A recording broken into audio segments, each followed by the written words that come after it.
as duas que me chamaram mais atenção foram a primeira, do realizador italiano, e o trabalho da Silvia, que não estava à espera, portanto, surpreendeu.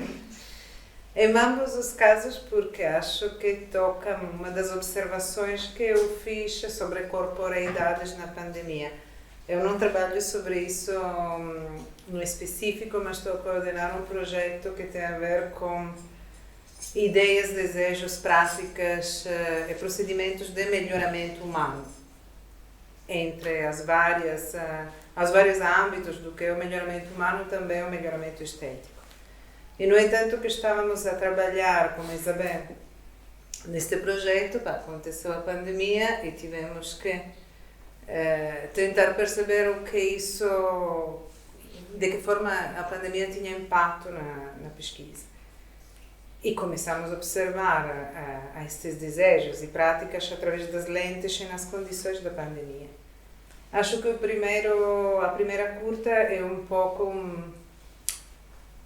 de forma muito poética, de forma muito evocativa, eu diria, a sensação que todos nós tivemos, ou seja, de perder os nossos ritmos, de alterar o sentimento do tempo, da temporalidade do dia a dia, alterar a nossa forma de vivência ao espaço, de nos mexer na cidade, para ficar confinados, no fundo, como o nosso corpo, com o nosso próprios. Portanto, ter todo um momento de repensamento, de falta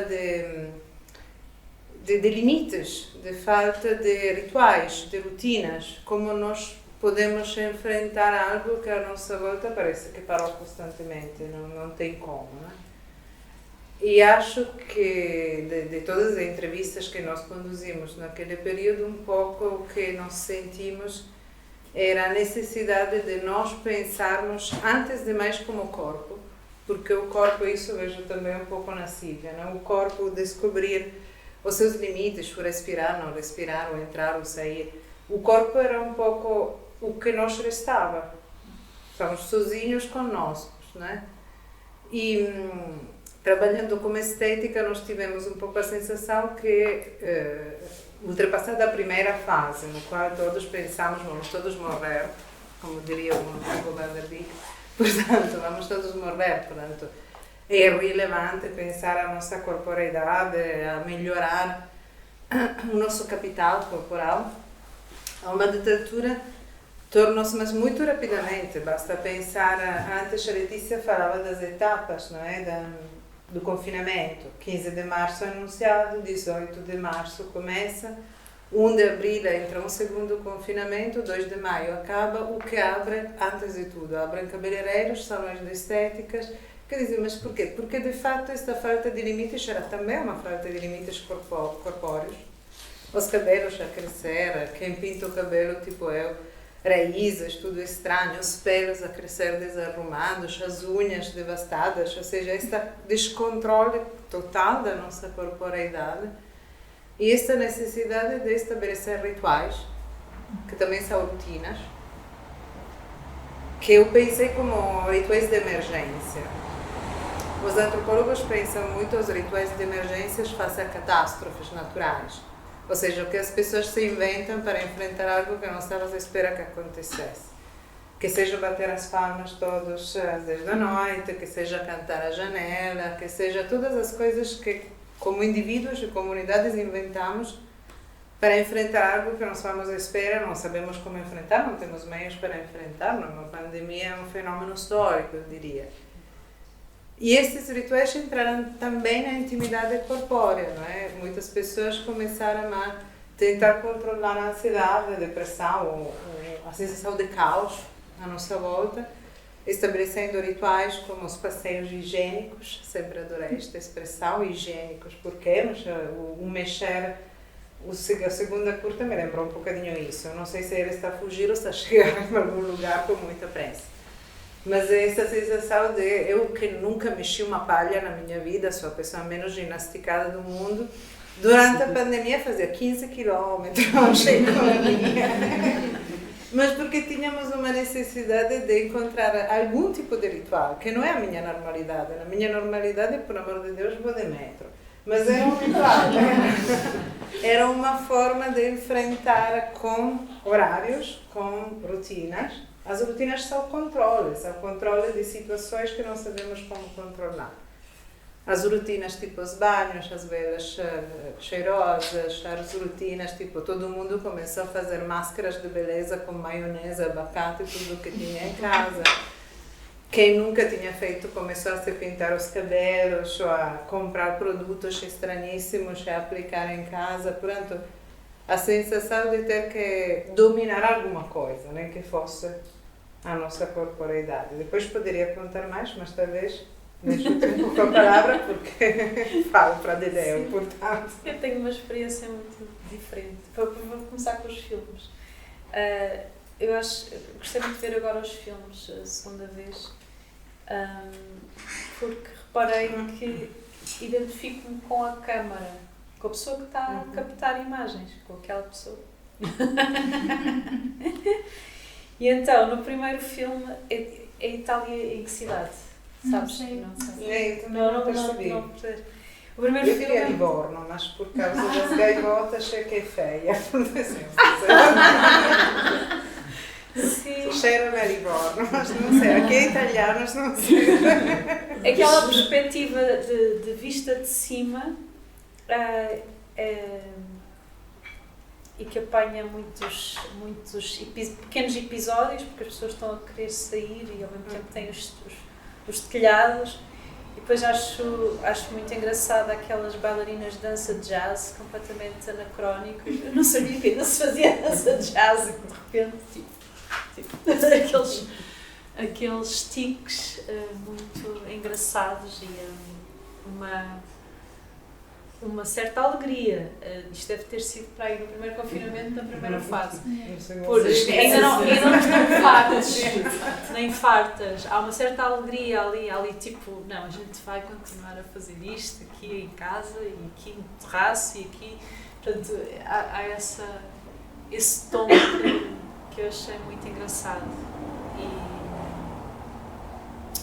E no segundo filme é um contraste logo muito grande com a tomada do ponto de vista, porque a câmara tem que fazer um esforço enorme para acompanhar uma pessoa que está sempre a correr. E é um corredor bonito. Como é que vai dizer? Sou uma esteta, vou dizer sempre bonito e feio. Ele tem uma corrida muito bonita, tem muito elegante e não se percebe. Não é assim. Não se percebe o fio, eu acho que, mas a mim move-me, eu estou com ele. Acho que são desafios da pessoa que faz câmara e desafios da realização. Acho que todo um filme para essa zona de desafio acho engraçado. Os exercícios, aquilo tem uma pequena história também, não é? A sensação que tive no primeiro confinamento e no segundo é que estava com tanto trabalho, tive mesmo muito trabalho e muita dificuldade em me despegar do trabalho. Portanto, ir à rua para dar uma volta e voltar, eu tinha que agendar para agora, eu tenho que me mexer, porque senão isto não. Era muito. Era uma rotina não de controle, mas para controlar a falta de escapes que nós temos se não sairmos de casa, né? Senti-me bastante perto de quando estava a fazer o doutoramento, organizar para, ok, tenho que me distrair com pessoas, tenho que me distrair com pessoas fora da internet, tenho que me distrair, percorrer espaço, tenho que ativar zonas do corpo para continuar a pensar, porque isso é uma coisa que me aconteceu também durante o confinamento do doutoramento, como eu agora digo, foi que pelo facto de estar muito tempo em casa, sentia-me menos inteligente. Acho que preciso de ativar muitas zonas do corpo e caminhar é bom para isso. E dispersar o olhar para várias distâncias para algumas memórias e algumas relações se estabelecerem. Então, caminhar e escrever, caminhar maior, escrever, ir parando e não sei o quê, durante o doutoramento era fundamental.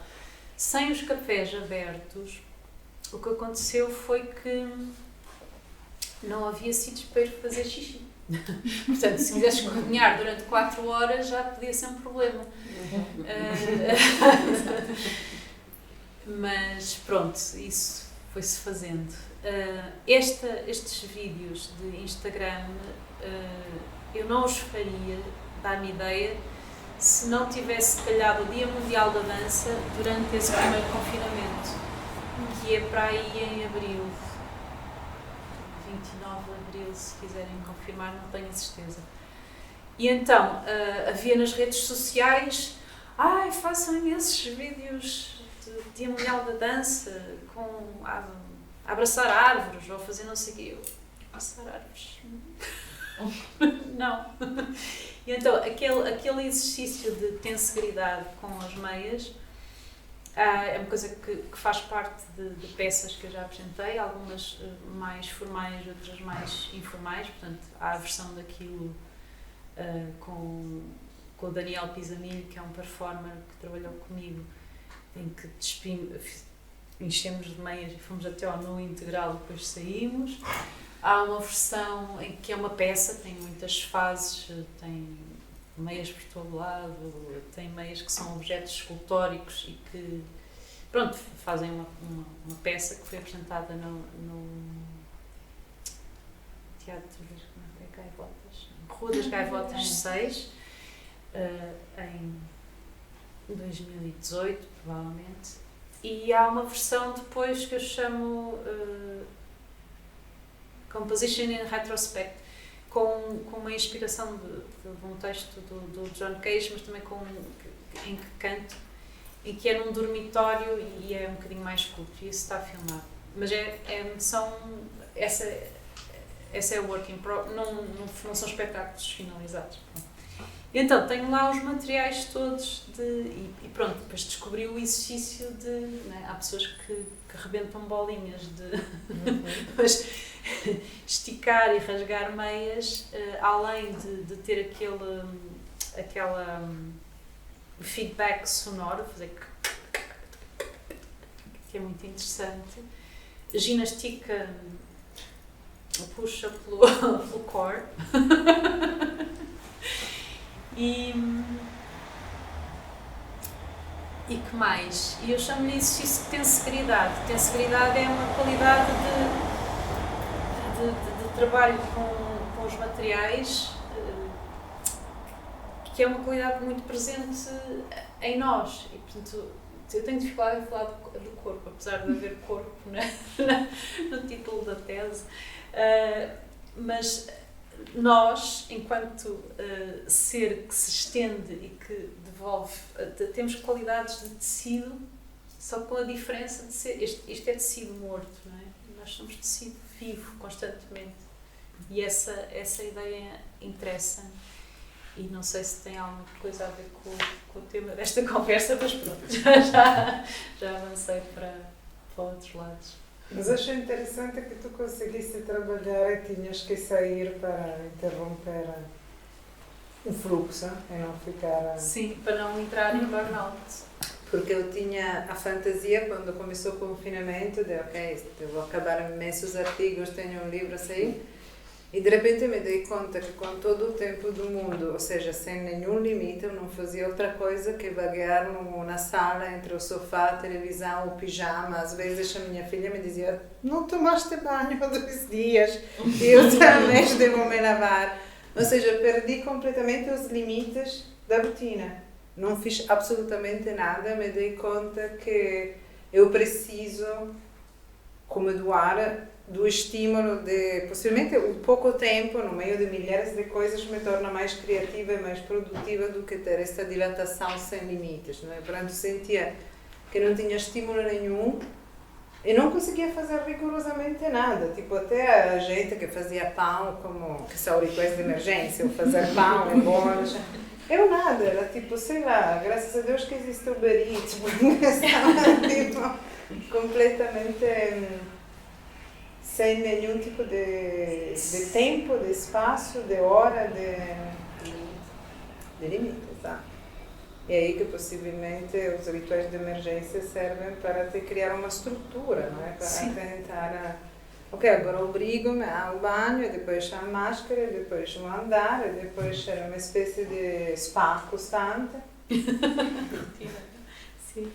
Que depois abre o segundo confinamento, porque tanto eu como a Isabel vimos que se no primeiro confinamento havia esta coisa do corpo que se transformava e no dia 4, quando abriram cabeleireiros e esteticistas, não conseguias marcar porque havia filas, tudo que era medicina estética, tipo botox, podias fazer em dezembro, porque todo mundo, devo fazer botox, perdi tempo, me roubaram tempo de vida, e agora como é que eu recupero este tempo?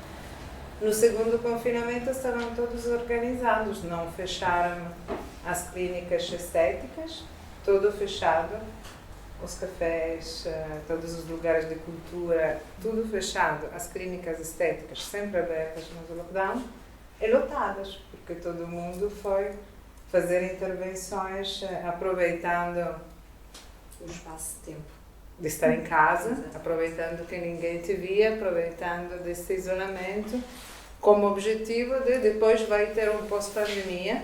Perdi 1 ano, 2 anos da minha vida no pós-pandemia, quando vou recomeçar a viver, vou ser a melhor versão de mim própria, não é? Portanto, aí começamos a trabalhar em clínicas durante o lockdown, com cartas de médicos a permitir ir e voltar das clínicas, que estavam tipo sem um espacinho, porque todos estavam a fazer a liposução, o botox, o lifting, Os engenheiros faciais, sim, comentaram imenso durante o confinamento, precisamente por causa da ideia da pessoa poder usar uma máscara na rua ou então estar em casa, que lhe permite ter tempo e ter a possibilidade de recuperar sem que ninguém saiba. Portanto, foi uma loucura. Sim, foi uma loucura. Nós fizemos muito isso. Nós, por exemplo, eu e a Kera trabalhamos muito durante o primeiro confinamento através das redes sociais, a falar com pessoas, a tentar perceber os grupos dentro de redes sociais, grupos relacionados com estética e tentar perceber como é que os imaginários iam mudando durante a pandemia. E um exemplo que nós temos de primeira semana de confinamento, eu lancei uma pergunta num grupo de estética e fui automaticamente chacinada. Todas as pessoas do grupo me diziam, não podes estar a pensar nisto. É quase uma heresia estarmos a atravessar uma pandemia e tu estás a perguntar o que é que vocês querem fazer. E eu até comentei, tinha uma altura que me encontrei nos passeios higiênicos com a Chiara e disse-lhe, bem, eu até me senti mal de estar a fazer isto. Fiz de uma forma muito intuitiva, estou em casa, preciso trabalhar, vou usar os meios que tenho à minha disposição para fazer a investigação. E rapidamente passamos de vamos todos morrer, não tenho que estar a pensar no melhoramento estético. Sim, até moralizante. Professores que diziam, mas como podes perguntar isso? Isso não é uma prioridade. Na segunda semana, estar todas, porque é um grupo feminino, a pensar, ok, se calhar não vamos morrer, é tal ideia, se calhar não vamos morrer, se calhar vamos sair disto, e quando sairmos disto eu quero sair melhor do que ao que entrei. E também a capacidade que nós tivemos durante e percebemos que os confinamentos foram muito bons para isto, foi a capacidade de refletirmos sobre nós próprios. Nós passamos muito tempo com nós próprios e muito tempo a ver-nos a nós próprios, que era uma coisa que nunca aconteceu. Tínhamos reuniões, tínhamos aulas, tínhamos conversas com amigos, com um ecrã à frente, e todos nós instintivamente estamos a olhar para a nossa cara em vez de estarmos a olhar para o resto dos amigos. E a capacidade de reflexão que desenvolvemos sobre isto levou também a uma autoconsciencialização e também a uma procura de melhoramento. E claro que isto foi optado e foi muito utilizado em estratégias de marketing. Se repararem a palavra, a frase, seja a melhor versão de você mesmo, está em todo o lado.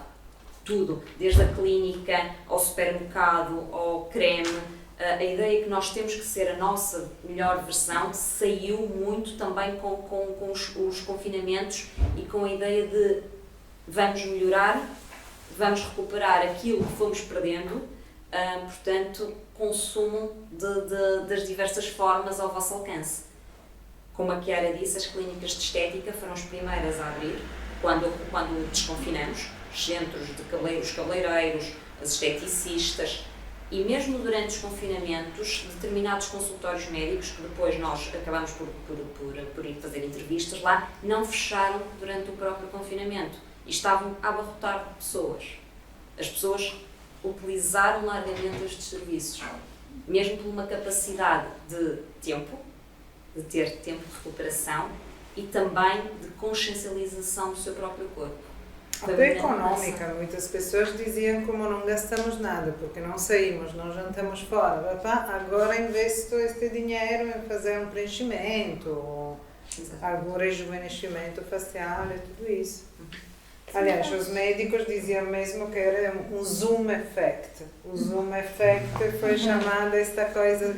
E de fato é verdade, eu não sei vocês, mas quando eu dou aulas em zoom, ou seja, quando eu estou cá eu vejo vocês, eu tento fixar as vossas expressões. Quando eu dou aula em zoom, olho para o meu cabelo. Eu sempre ia dizer, meu Deus, está mesmo mal.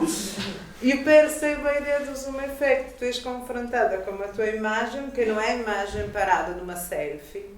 Quando tiramos uma selfie, tiramos, sei lá, 5 ou 6, eliminamos logo aquelas que somos estranhas, mantemos uma, damos aí uma ajustada e temos uma imagem imobilizada e perfeita. A tua imagem no zoom é tu que te mexes. E te mexes e fazes caras estranhas, e notam-se as rugas quando sorris. E começa a dizer, pô, mas eu sou assim, porque não estamos, graças a Deus, sempre a nos confrontar connosco, não é? E os cirurgiões que entrevistaram diziam, pá, o boom da estética é um zoom effect. Tu te vês e pensas, pá, a primeira coisa que eu vou fazer depois da reunião é marcar já alguma coisa que me ponha bem, não é? E a sensação de perder tempo. Isso muitas pessoas, era tipo, fogo, não vivi, não namorei, não estive com os amigos, não conheci ninguém. Pá, quando isso acabar, os anos 20, não é? Este imaginário de quando isso acabar vai ser só do Mega Morro. Vamos sair todas, vamos dançar, vamos conhecer e pá, queremos ser a melhor versão. A melhor versão, exatamente. Isso me faz pensar, desculpa, por favor. Estava mesmo aqui a pensar ao mesmo tempo se esse reflexo constante da nossa própria imagem também não é, eu não sei se até que ponto é que essa melhor versão de nós próprios não é uma versão, também a pior versão de nós próprios, ou seja, porque é totalmente narcísica, totalmente ensimismada, autocentrada no próprio umbigo. Por exemplo, uma das coisas que eu senti, é uma impressão que estudei propriamente isso, é a sensação de que, e talvez naturalmente as pessoas terão experiências diferentes, mas a minha experiência foi de quando foi possível voltar a encontrar as pessoas, para além do receio que no segundo confinamento já não havia, no segundo desconfinamento, no primeiro eu não senti que houvesse, que as pessoas tivessem sentido falta do encontro com o outro. Não. Mas eu queria falar, de alguma forma também conversa com isso, porque eu fico pensando se essa busca pelo melhoramento também não reflete uma espécie de aversão ao corpo do outro e do seu próprio. Claro. E isso me faz pensar, por exemplo, o primeiro produto que esgotou nos supermercados foi o papel higiênico. Então uma questão também de limpeza e da questão do corpo como vetor de contaminação, né, de doença e ao mesmo tempo ir para esse outro lado do espectro que é tentar construir esse corpo ideal, higiênico e branco. Esse é o nosso, ou seja, há uma tendência de melhoramento do nosso corpo, mas ao mesmo tempo, paradoxalmente, observar o corpo do outro quase como um invólucro contagioso, em que nos não foi permitido tocar, não foi permitido aproximar, não foi permitido ter qualquer tipo de contacto. Sim. É um paradoxo. O corpo aqui, durante a pandemia e os confinamentos, surgiu mas de uma forma muito paradoxal. O nós e o outro, observados de uma maneira diferente. E isso é uma coisa que me interessa muito pensar, qual é a consequência desse afastamento e dessa nova concepção, sobre o próprio corpo e o corpo do outro, na construção de uma comunidade, de um senso de comunidade. E eu lembro também, no final, é a forma que você arremata aquela tua comunicação para a Culturgest, com uma frase do Arthur, que diz mais ou menos que só há peste e cólera porque a dança e por conseguinte o teatro não tem existência. É enigmático, eu não sei o que é que Super quer dizer. enigmático, mas me faz pensar, qual seria a relação assim, entre o corpo e o movimento e a saúde e a doença, para além de um sentido biológico apenas. Né? Olha, eu vou-vos confessar, eu tenho muita dificuldade em pensar em termos de corpo, porque eu quando penso em corpo, penso eu. E, portanto, o eu sobrepõe-se sempre a corpo. E eu, como não consigo pensar por outra pessoa, corpo e eu são parece-me a mesma coisa.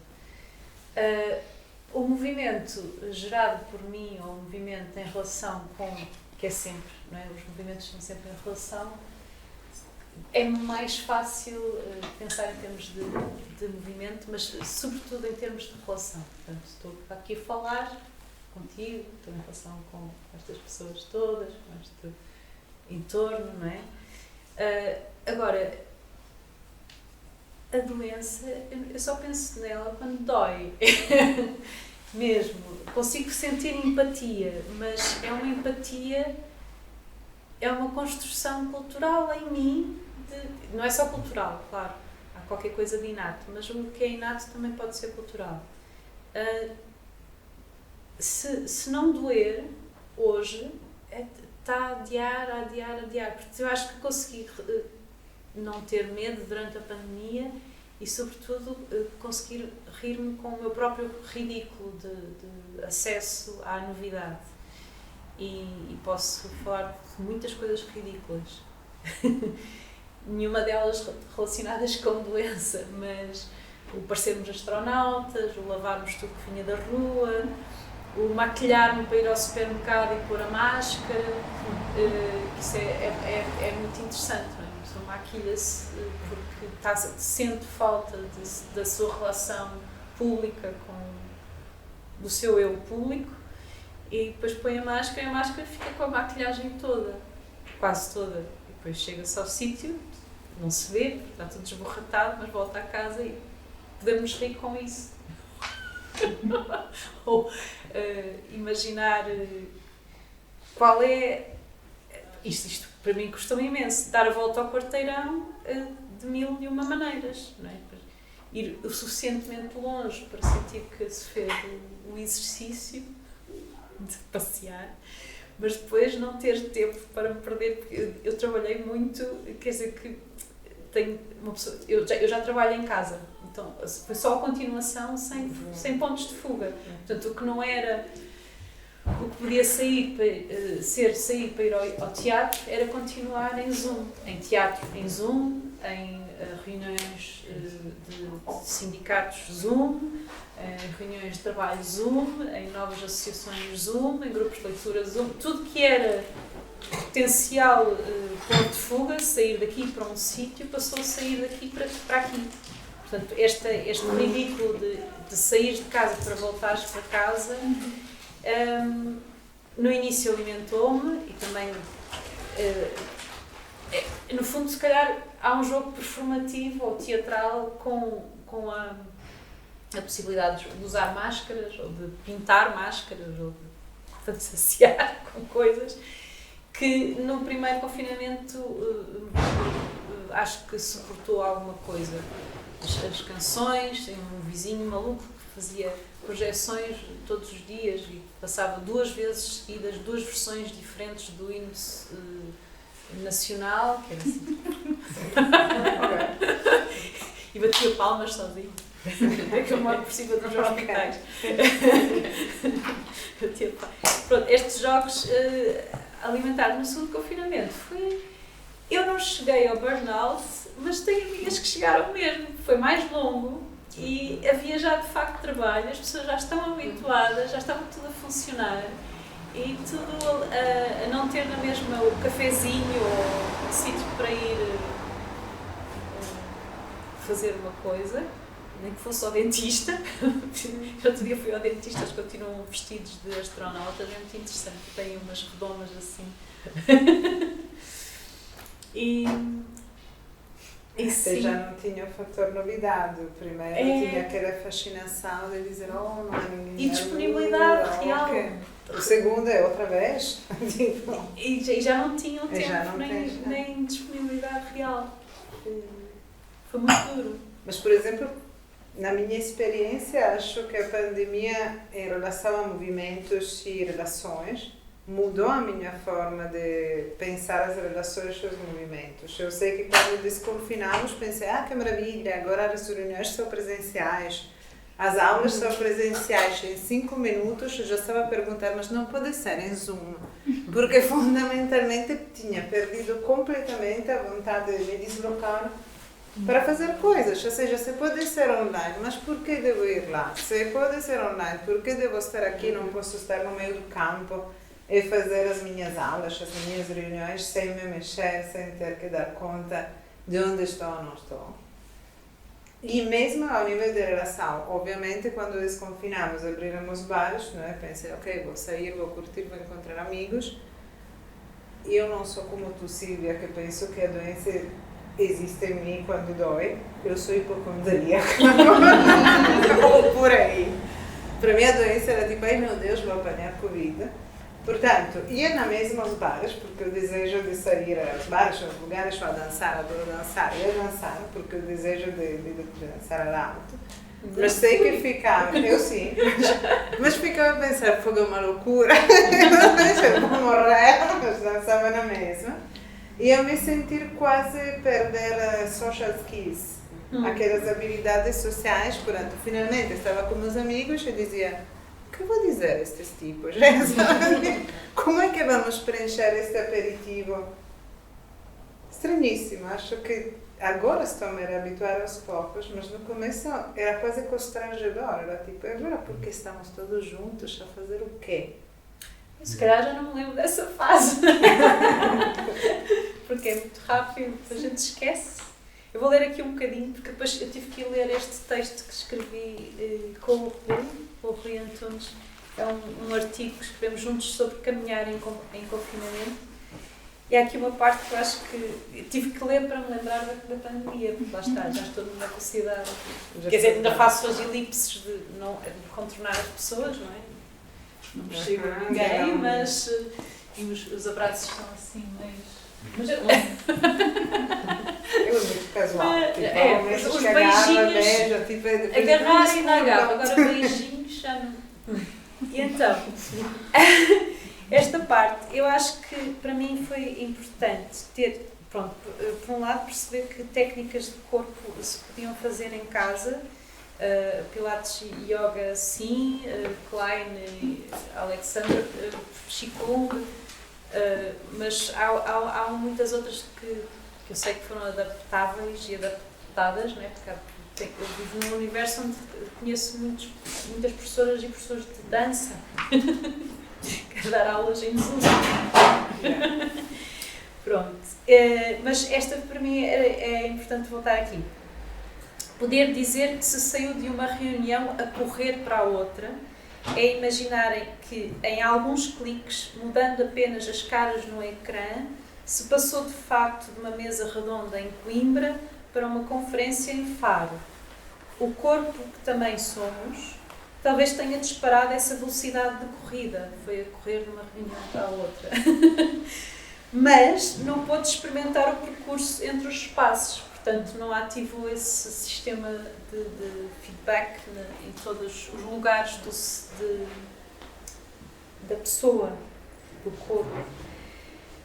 Pensar com o caminho pode passar por caminhar concretamente, incorporar um movimento de pensamento, deslocando-se, tomando espaços e constituindo lugares. E eu acho que isto para mim é fundamental para pensar de facto. É não só deslocar as caras que estão no ecrã e ativei isso, não é? Dar a volta à casa, mas não chega para voltar ao mesmo ecrã. Não chego a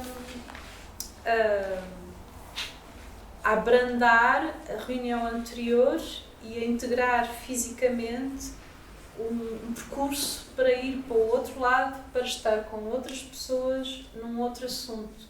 Isso para mim acho que isso foi muito estressante e pode causar, imagino eu, esgotamentos. Imaginar que uma reunião às 5, outra às 7, não sei o quê, mas tudo em Zoom. E pronto, depois descobri que existe de facto o Zoom fatigue e há pessoas a falar sobre isso.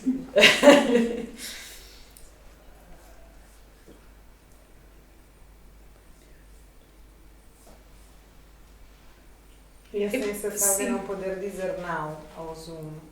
Sim. Ou seja, tem uma conferência em Tóquio, e uma em Boston e uma em Toronto. Claro que não vou, não tenho dinheiro para ir a tudo isso, mas é Zoom, portanto tens que estar sempre. Eu nunca dei tanta conferência na vida. Aquelas coisas de marcar pontos académicos. Ok, vou a todas, sem saber. É uma espécie Pronto, de esquece. acelerador. Zoom. Acelerador Mas eu quero descansar, não quero da capacidade de isto é possível, mas se calhar não é tão possível. E então, também, durante a pandemia, estive a trabalhar num projeto que se chama Escola de Procrastinação. É coincidência, não é? Não começou nessa altura, começou antes, começou em 2018, 2019, mas só era para ser ativado em junho de 2020 e não foi possível. Portanto, tive que adaptar todo esse projeto. Primeiro tinha um grupo de leitura no qual a Catarina, pelos vistos, esteve, porque as pessoas não reconheço as pessoas de estarem online. O grupo de leitura foi adaptado para ser um grupo de leitura online em Zoom, do Teatro do Bairro Alto, e foi muito engraçado porque as pessoas, foi mesmo no início, então havia uma grande necessidade de falar de modos de abrandar o trabalho uma maneira muito utópica de estar e até de imaginar outros modos de viver, outros que existiu mesmo no início do primeiro confinamento.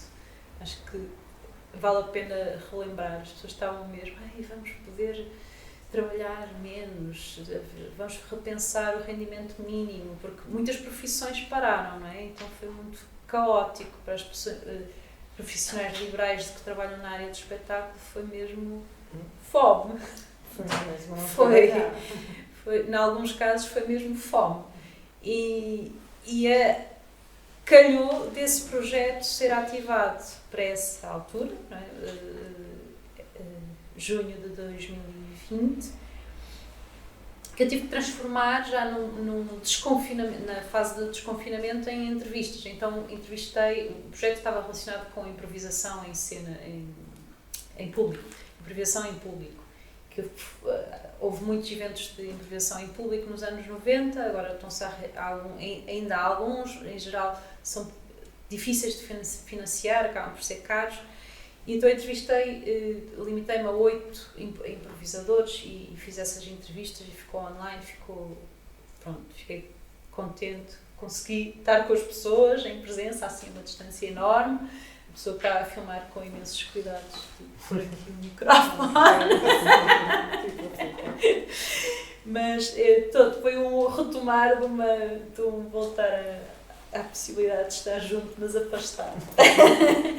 Pronto, essas entrevistas estão online, são sobre improvisação, mas também já começam a ser sobre procrastinação. E depois comecei a pensar nisto em vários termos. Vou só ler aqui esta parte final e depois passo-vos a palavra, passo-vos a palavra. Então, podemos finalmente procrastinar como prevenção do esgotamento, como forma de resistência aos modos de produção vigentes e relaxando a culpa inculcada pelo constante atraso, ou pelo desmazelo na obrigação no trabalho em dívida.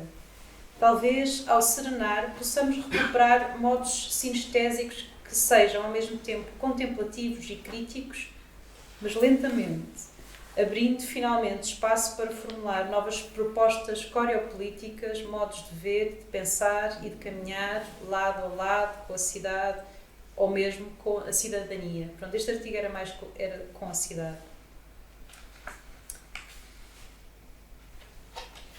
E finalizo aqui com uma frase do Steve Paxton, que eu não sei muito bem como é que ele diz isto em inglês, acho que foi eu que traduzi. A água que nos pesa, somos 70% de água, e isto tem outra vez a ver com os tecidos e com a tensegridade, orienta o corpo para o chão de modo sempre experimental. E como é que podemos usar esta aprendizagem?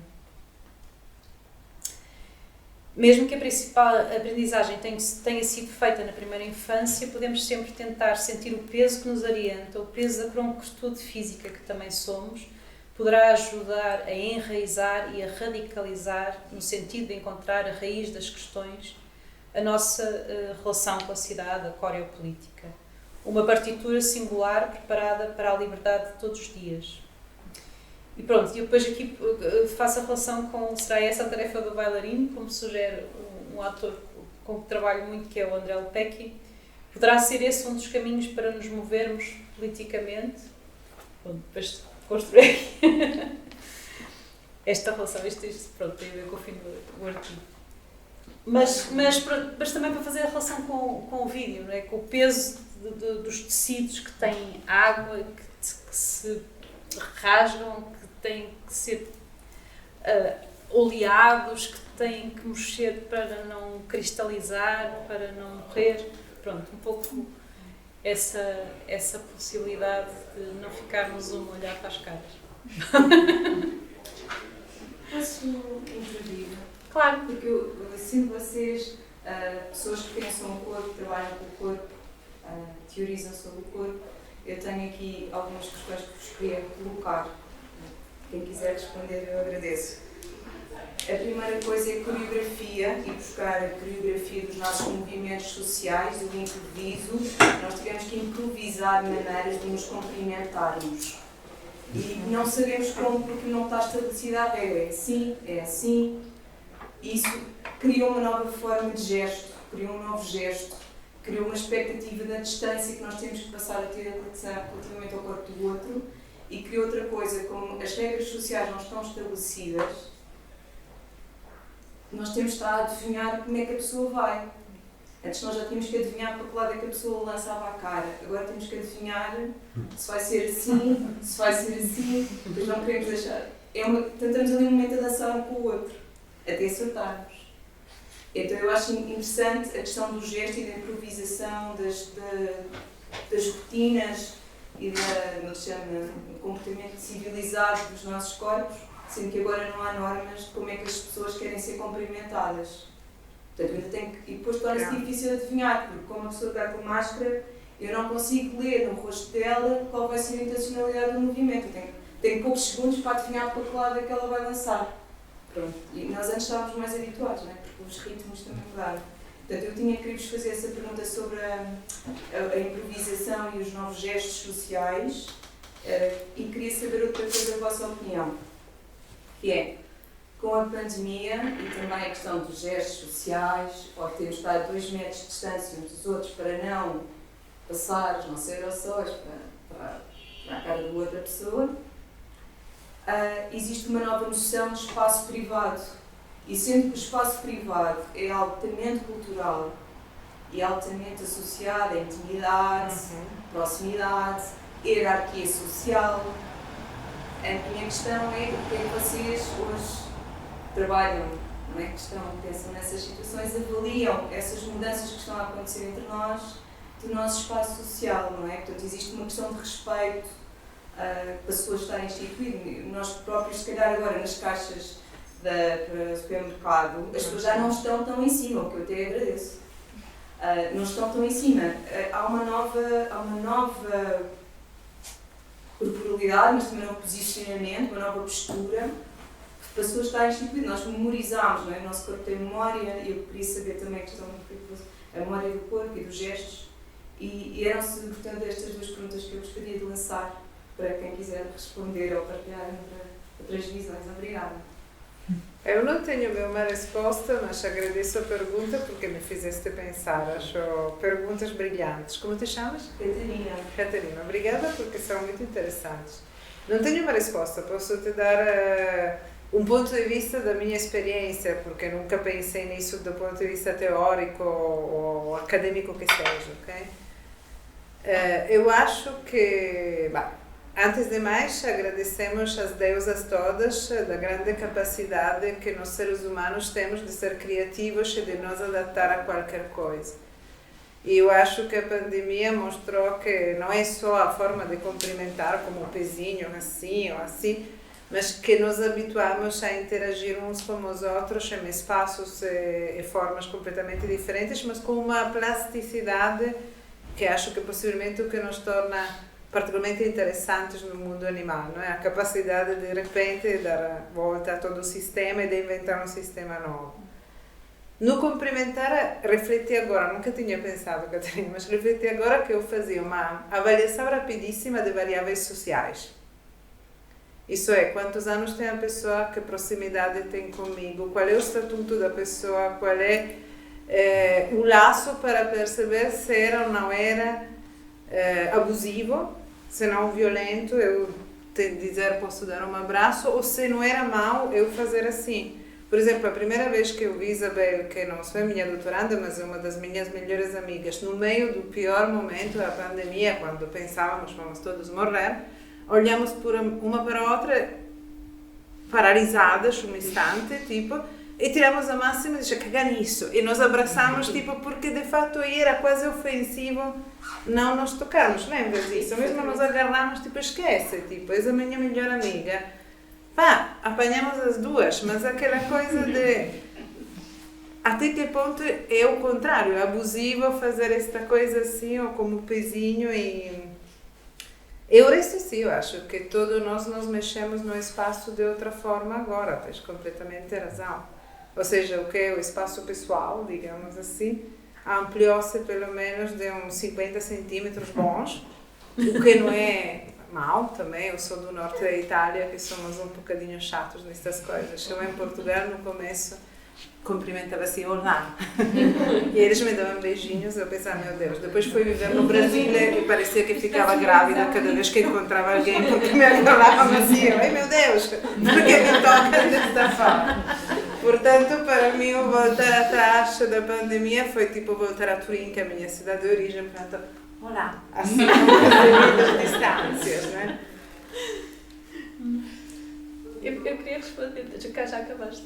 Acho que os exemplos muito divertidos. Mas onde é que está a Catarina? Eu sempre pensei nisso, sempre talvez não, mas quando fui viver para Berlim, divertia-me imenso quando as pessoas se tinham que cumprimentar. Primeiro, não havia movimentos de cumprimento, mas dependia muito dos grupos e das pessoas. E então, havia umas pessoas muito, como é que eu ia dizer, solícitas, que queriam corresponder à minha cultura, ou à cultura do grupo de onde eu estava a ser apresentada pela primeira vez. E então assumiam que ou eram os 3 beijinhos franceses, ou eram 2 ou 1, ou era assim. Portanto, assumiam coisas. E então, eu como pessoa improvisadora, fisicamente, é isso que tenho trabalhado mais, mesmo teoricamente, comecei a brincar com as pessoas. Portanto, dava a cara e a mão ao mesmo tempo, as pessoas ficavam baralhadas. E esse desfazamento, pronto, nunca fiz mal a ninguém. Ainda bem, juro. Mas divertia-me imenso, porque realmente esta é uma hesitação tão genuína, não é? Tipo, eu não sei como me comportar fisicamente. Gosto imenso de observar, portanto, também sinto que é bom nas filas estar um bocadinho mais de distância, sinto-me mais arejada.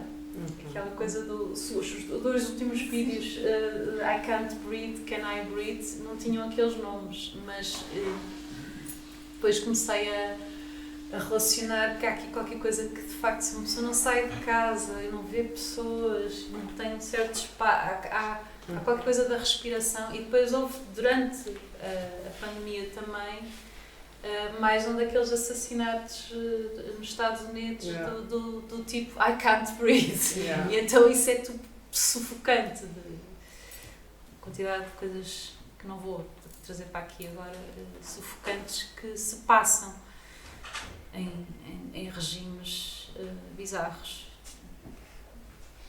Mas para dizer isso, e sim, portanto, essa coisa se tornou um jogo, para mim continua a ser um jogo, e não sinto que estejamos assim tão diferentes. Há aquelas elipses nos passeios, não sei o quê, uma pessoa para cima de mim.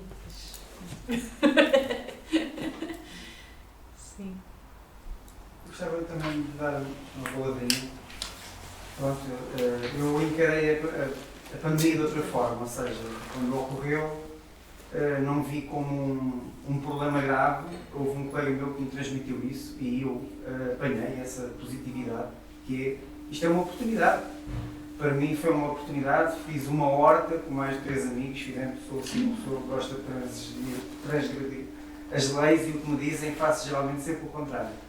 E acabei por fiz grandes caminhadas a pé, dediquei tempo ao meu corpo, pô-lo mais ou menos em condições. Eu sou uma pessoa que gosta de dançar, sou uma pessoa que improvisa e que não precisa de um palco para o fazer. Eu danço em qualquer passeio, na rua. Sou uma pessoa que a criatividade não tem limite. Ou seja, acho que o cérebro humano não tem limite e é uma questão de disposição.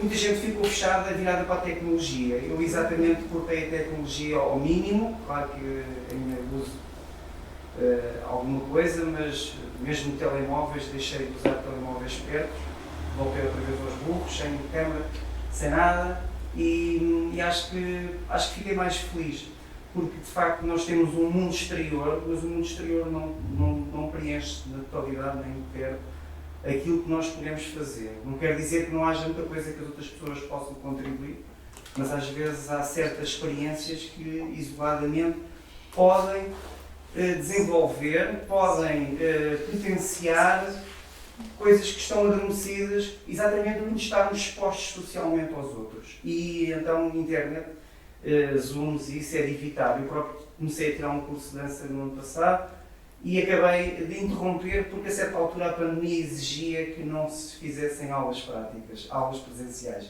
E a partir do momento em que a coisa virou para o Zoom e eu ter que dançar para a frente de uma câmara, cortou-me completamente a vontade, interrompi. E desde então tenho feito experimentação de dança na rua e vou tomando nota daquilo que vou fazendo e vou tentando desenvolver e criar. Agora não sei onde é que vou chegar. E acho que vocês fizeram com certeza percursos diferentes também. Obrigado.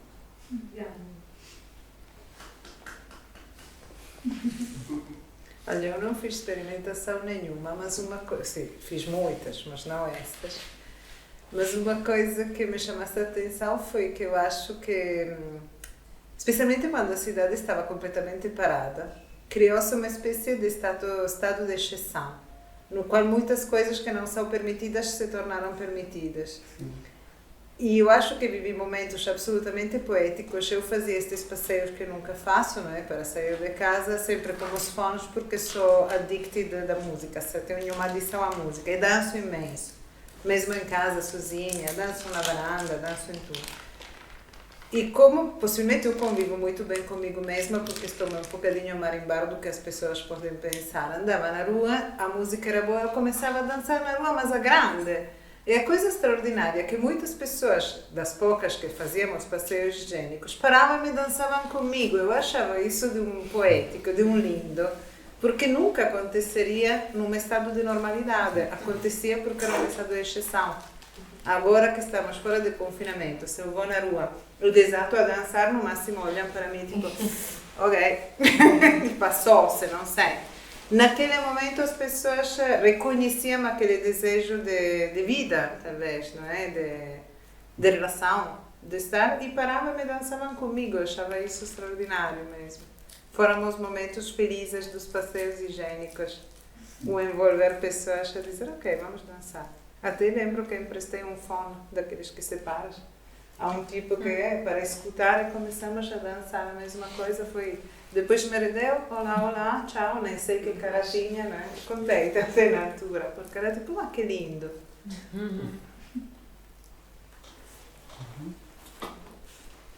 Eu fico pensando também sobre os filmes, os exercícios e sobre a questão da máscara e sobre o que a gente estava falando dos limites.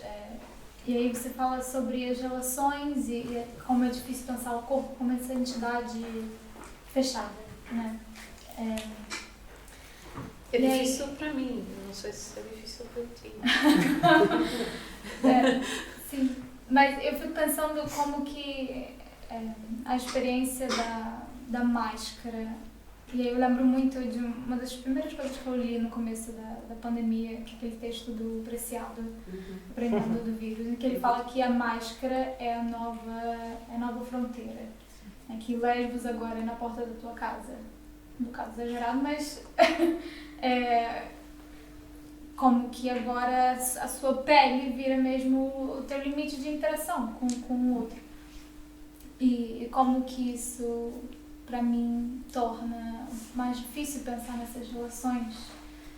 Não sei se estou colocando alguma questão, mas porque isso para mim me faz sentir a experiência da coletividade de uma forma muito diferente.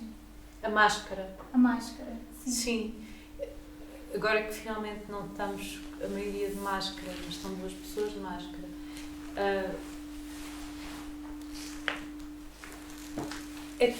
Eu acho que tolho esta zona e então, a mim muda-me o sentido do humor. Eu tenho dificuldade em não ficar. Tenho que pensar, estou de máscara, mas não vou ficar mal-humorada, não.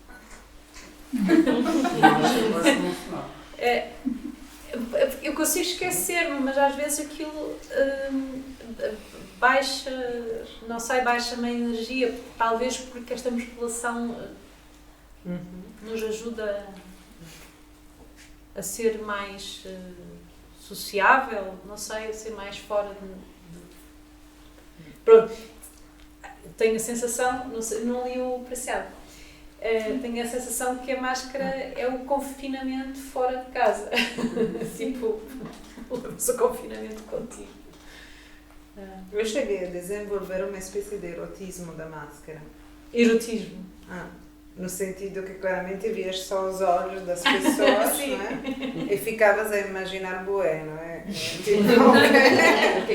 E finalmente a pessoa, quando já havia um pouco de intimidade, baixava a máscara. Se tu não conhecias a pessoa, tipo conversa, até podia correr bem, para lá, mas havia aquela sensação quase de te despir à frente do outro e ficar, tira a máscara. Tipo, eu lembro um momento como um tipo, coisa de máscara, conversar numa projeção de cinemas na Voz do Ferrário, tira a máscara, eu fiquei um instante tipo, ai meu Deus, como se eu tivesse... Eu pensei, essa cena da máscara tem um potencial, pá. Mas eu acho que no Oriente esse potencial foi levado a extremos. É de exagerar um pouquinho, porque não podem tirar a máscara quando querem, não é? Mas há um fetiche. Eu não sabia de ter, tenho alguns, mas esse é novo. É interessante também.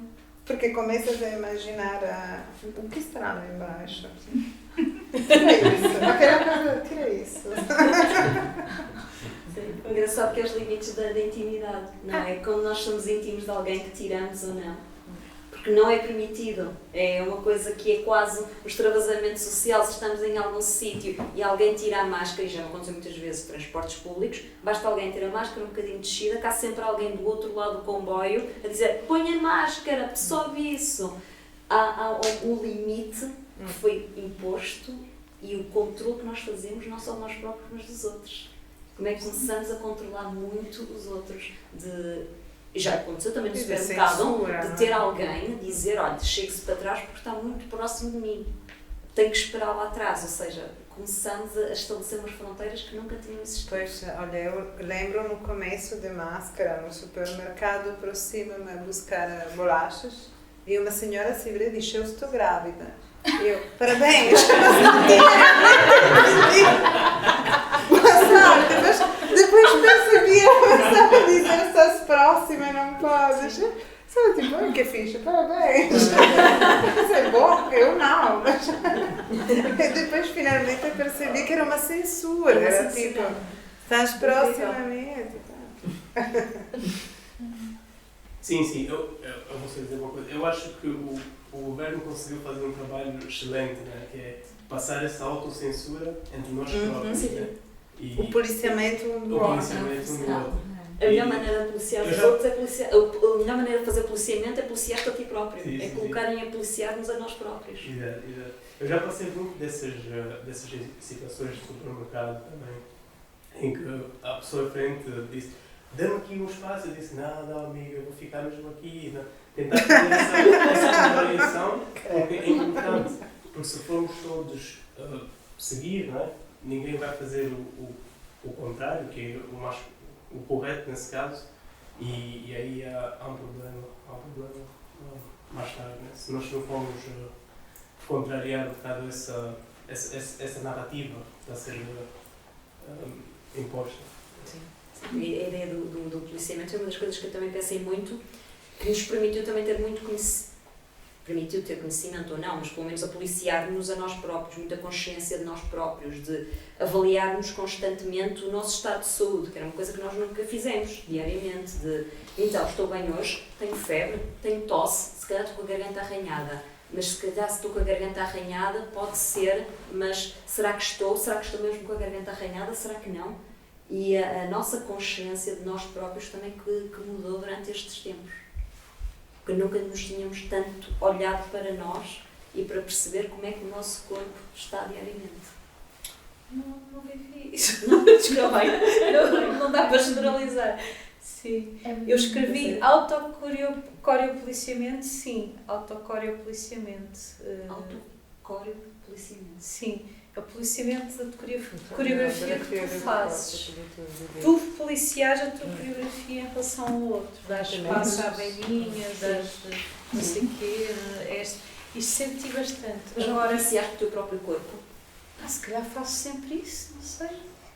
Não sinto, quer dizer, a rotina de dança ou de atleta de alta competição, não sei, às vezes pode ser isso. Porque penso as rotinas de um lado muito. Integro a coreografia do corpo, pronto, isso, não sei. Se calhar já tens tão integrado em ti, talvez. Que se calhar não fizeste nenhuma transformação. Eu sei que fiz, eu noto isso que fiz, que a parte, ok, hoje vou ter com alguém, será que eu estou bem de saúde? Será que eu estou, é que a garganta arranhada, estou com a garganta arranhada. Porque sou hipocondríaca que vivia nisso. Todas as Eu, semanas. toda semana lhe ligava e dizia: acho que estou com Covid. Ela está com hipocondria. Esquece, não, mas hoje mesmo estou com hipocondria. Mas de facto, o outro dia estava em casa com a minha filha e digo: acho que entrei em menopausa. Ela: não, desliga o aquecimento. Portanto, é mais ou menos isso. Penso sempre que sou eu. Mas se morre de calor, vai me enfrentamento. Ok. Eu media o oxigênio a cada bocejo, eu tinha uma maquininha. Eu também sou super hipocondríaca. Criei 1000 cenários e 1000 possibilidades de pegar Covid, embora não tenha saído de casa durante 5 meses. Ah, sério? Sério? 5 meses. Eu sou hipocondríaca idiota, porque eu sozinha, quebrava as regras e depois entrava em ansiedade. Foi Pelo realmente menos sair de eras casa. coerente. Tu estavas no Brasil? Estava no Brasil. Aonde? Eu estava no Brasil, estava no Rio de Janeiro e estava na mesma casa que o meu pai. Então eu realmente estava completamente assim, não vou sair porque eu não quero causar nenhum tipo de contaminação. Então, de fato, não saí de casa por 5 meses e depois quando saí foi quando eu vim para Portugal. Mas eu tendo a achar também que a experiência de Covid, né, da pandemia no Brasil, teve a politização também do uso da máscara e de sair ou não, sabe, por conta do cenário político, que o Bolsonaro ele fez um desserviço, né, ele incentivava as pessoas, inclusive, a invadirem hospital para verificar se tinha leitos ocupados, se faltava EPI, entre outros equipamentos necessários para a saúde, que a mídia dizia que faltava e ele incentivava as pessoas para não usar máscara e invadir esse espaço, né? Um desserviço realmente. Então, eu acho que quem está mais afinado com o pensamento de esquerda e, né, quem vai contra essa ideia, né, do Bolsonaro, a direita, extrema direita, eu acho que acaba se colocando num lugar de mais restrição. Eu acho que também tem muito a ver com esse autopoliciamento. A partir do momento que não se tem uma figura que determine as regras do jogo, cada um ali se sente responsável, num nível de responsabilidade muito mais exagerada do que se houvesse algum tipo de orientação, eu acho. No autopoliciamento não é fascinante as pessoas que usavam 2 ou 3 máscaras, uma por cima da outra, ou usavam máscaras no carro sozinhas. Isso me criou sempre uma perplexidade. O grau de responsabilidade que é transmitido por uma pessoa deve ser mesmo ainda mais em países em que o falta governo é tão completamente negligente. E no início da pandemia eu li a Susan Sontag, né, A Doença como Metáfora, que ela escreveu no estágio de câncer, de tratamento de câncer dela em 78. E ali ela fala que a distância entre pensar a doença e o imigrante é muito pequena, muito curta. Então, eu também acho que num contexto, né,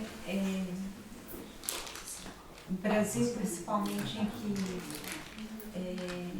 as pessoas, os serviços ainda estavam a funcionar e as pessoas ainda recebem, né, muitas pessoas ainda mantinham um serviço de limpeza, de doméstica, de faxina em casa, mantendo isso.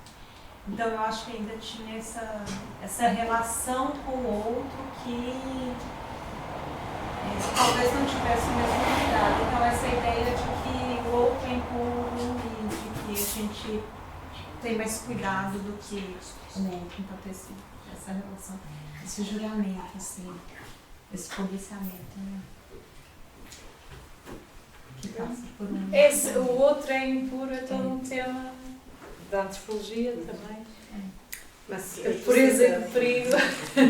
Citaste a Sontag, no livro que citaste, a Sontag faz uma distinção muito interessante entre doentes de cancro e doentes de SIDA, de AIDS. Sim.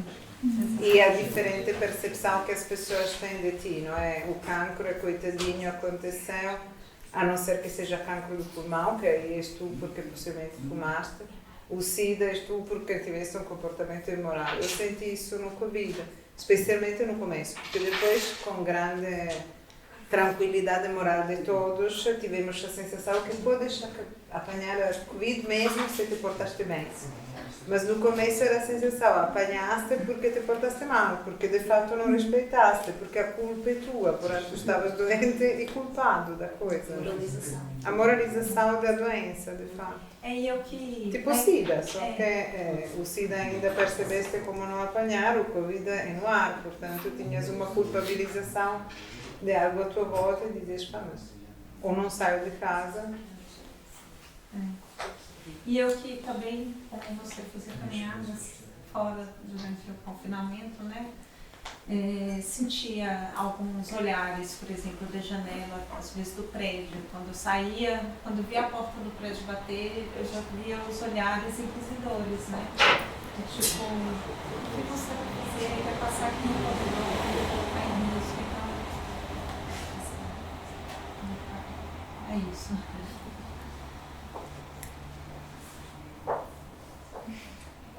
Alguém mais tem alguma questão? Eu só queria adicionar uma coisa que acho que foi um grande laboratório neste período todo para ver a formação de cultura.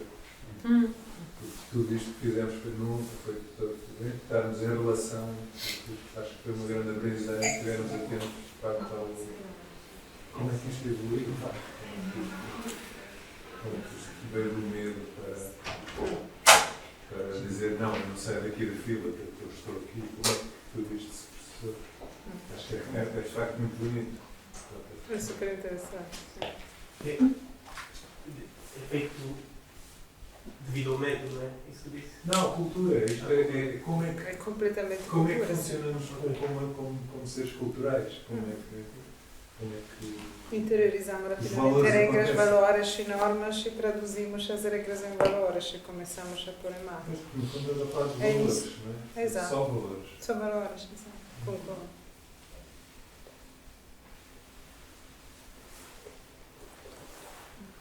Então nós estamos numa mudança de tempos, né? Estamos a tentar evoluir a nossa cultura. Vamos ter que evoluir a cultura. Nós estamos numa mudança constante todos os dias, não quer dizer que seja evolutivo, mas eu diria que não é evolutivo, quer dizer é uma transformação constante, estamos em constante mudança e adaptação. Porque fazemos escolhas, conhecemos regras, quebramos regras, resistimos às regras, confutamos as regras, reproduzimos, introjetamos como valores, um pouco como te chamas? Rui. Estava a dizer, aprendemos uma regra no confinamento, que era a distância, de repente transformou-se num valor que é o respeito, ou seja, o respeito a Silvia não levou a acimar por cima, né? Traduzimos constantemente normas em objetivos, em desejos, em valores, por isso que somos incorporados de cultura, e também transformadores, estamos em transformação constante. Um dia que todo mundo decide não usar máscara porque estamos fartos, estamos a fazer cultura na mesma, estamos a existir. Vamos dizer xixi. Muito bonito, mas...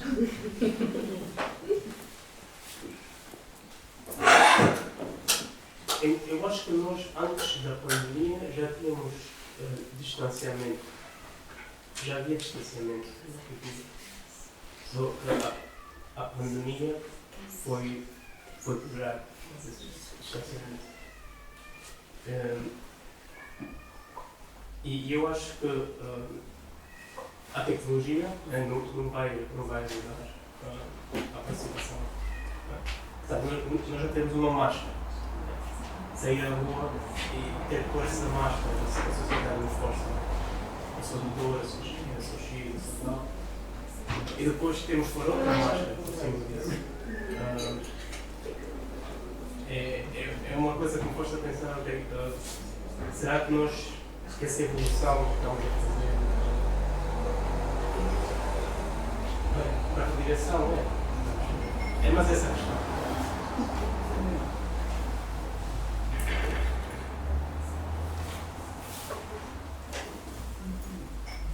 Tu fizeste uma questão.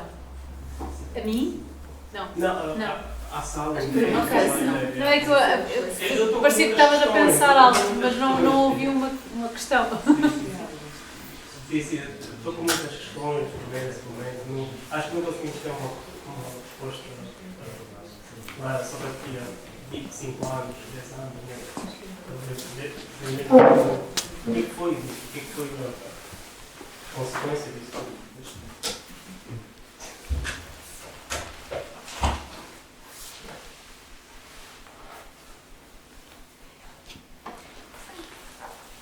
Bom, se ninguém mais tiver nada a acrescentar, eu agradeço a todos mais uma vez por terem vindo. Agradeço a Silvia e a Clara pela disponibilidade. Nós agradecemos o convite. Agradeço a Clara, Alice e a Catarina, que são as organizadoras da Curious Monkey, que acolheram essa iniciativa com tanta atenção e generosidade. E eu convido todo mundo também a vir no próximo encontro, que vai ser o último, Pandemia, Arte e Imaginação. Vai ser muito legal, vai estar aqui a Tatiana Levi, que é a escritora, está aqui o Daniel Blofux, que é o fotógrafo multipremiado, assim. E a Teresa Leite, que é uma musicoterapeuta. Então vai ser divertido, vai ser legal, venham todos. Obrigada. Obrigada.